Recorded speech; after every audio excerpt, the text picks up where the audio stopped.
وہ لوگ جن پر ہمیں ناز ہے تقویٰ اور طہارت میں، وہ لوگ نہیں رہ جائیں گے۔ حضرت امیر معاویہ نے ایک سادہ کاغذ حضرت امام حسن کے پاس بھیجا، حسن ابن علی کے پاس یہ سادہ کاغذ لے جاؤ، جتنی شرطیں وہ رکھ دیں سب مجھے منظور ہے۔ حضرت امیر معاویہ کا خلوص دیکھو، حضرت امیر معاویہ رضی اللہ تعالیٰ عنہ اپنے اجتہاد میں صحیح ہیں، حضرت امیر معاویہ اور حضرت علی دونوں اپنے اجتہاد میں صحیح ہیں۔ حضرت امیر معاویہ کا خلوص ملاحظہ کرو، جب حضرت علی سے اختلاف ہوا اور آپسی اختلاف کا علم روم کے شہنشاہ ہرقل اعظم کو ہوا، ہرقل بادشاہ نے جب سنا کہ معاویہ ابن سفیان اور علی ابن ابی طالب ان دونوں میں اختلاف ہوا ہے، مسلمانوں میں دو جماعتیں ہو گئی ہیں اور آپس میں خون ریزی ہو رہی ہے، تو خفیہ قاصد معاویہ ابن سفیان کے پاس یعنی حضرت امیر معاویہ کے پاس ہرقل اعظم نے بھیجا۔ اس خفیہ قاصد سے کیا کہا؟ جاؤ یہ تحفے تحائف لے جاؤ اور امیر شام معاویہ کو دو، اور معاویہ سے کہہ دو کہ اگر انہیں لشکر کی ضرورت ہو تو ہم پوری طاقت کے ساتھ امیر معاویہ کا ساتھ دینے کے لیے تیار ہیں۔ ہرقل اعظم کا قاصد شام میں آیا حضرت امیر معاویہ کے پاس، اور جب حضرت امیر معاویہ کے پاس قاصد پہنچا، تحفے پیش کیا، آپ نے کہا کیسا تحفہ ہے؟ کہا ملک روم کے شہنشاہ ہرقل اعظم کا تحفہ ہے۔ کہا کیوں تحفہ بھیجا ہے؟ اس نے کس خوشی میں بھیجا ہے؟ کہا ہرقل اعظم نے یہ بھی کہا ہے کہ آپ سے اور علی سے اختلاف ہو گیا ہے، جنگ کی نوبت آ گئی ہے۔ ہرقل اعظم نے کہا ہے کہ ان تحفوں کو قبول کریں امیر، اور اگر لشکر کی ضرورت ہو تو امیر حکم دیں، ہم لشکر لے کر کے امیر کی امداد کے لیے آ رہے ہیں۔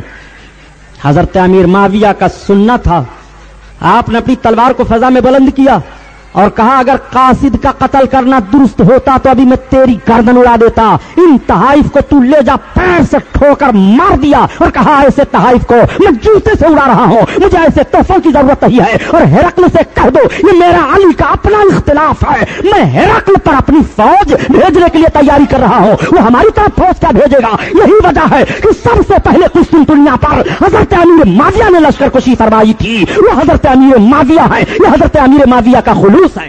نعرہ تکبیر، نعرہ رسالت، جشن شہید اعظم، جشن شہید اعظم حضرت علامہ صاحب قبلہ، نعرہ تکبیر۔ حضرت امیر معاویہ کا خلوص ذرا ملاحظہ فرماؤ کہ ایک اختلاف پر حضرت علی کے مقابلے میں لشکر بھیجنا چاہتا ہے، امیر معاویہ نے کیسا سخت جواب دیا تھا۔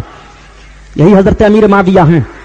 جب حضرت امیر معاویہ سرکار کے سامنے ہوئے، آقا کریم صلی اللہ تعالیٰ علیہ وسلم حضرت امیر معاویہ کا دعا دیتے ہیں، اللہم اجعلہ ہادیا مہدیا، اللہ امیر معاویہ تمہیں ہادی بنائے، مہدی بنائے۔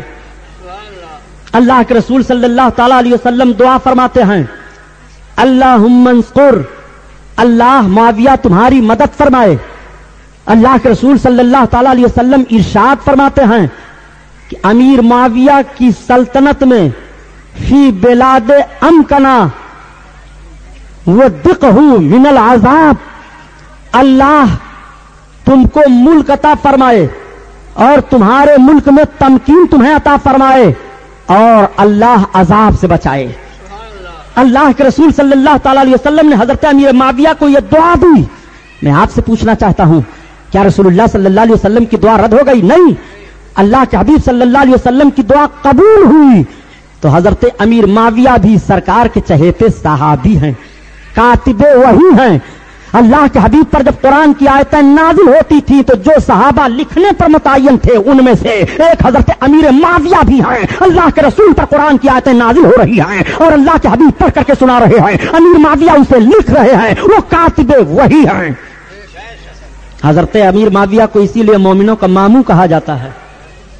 حضرت امیر معاویہ کی بہن اللہ کے حبیب صلی اللہ تعالی علیہ وسلم کی زوجہ ہیں حضرت ام حبیبہ۔ آپ قربان جاؤ حضرت امیر معاویہ کی شان کیسی ہے، حضرت امیر معاویہ عابد و زاہد کیسے ہیں۔ میں نے عرض کیا تھا کہ ایک مرتبہ حضرت امیر معاویہ سے فجر کی نماز میں تاخیر ہو گئی، اتنا روئے کہ ان کے نام عمل میں 200 رکعت کا ثواب لکھا جا رہا ہے۔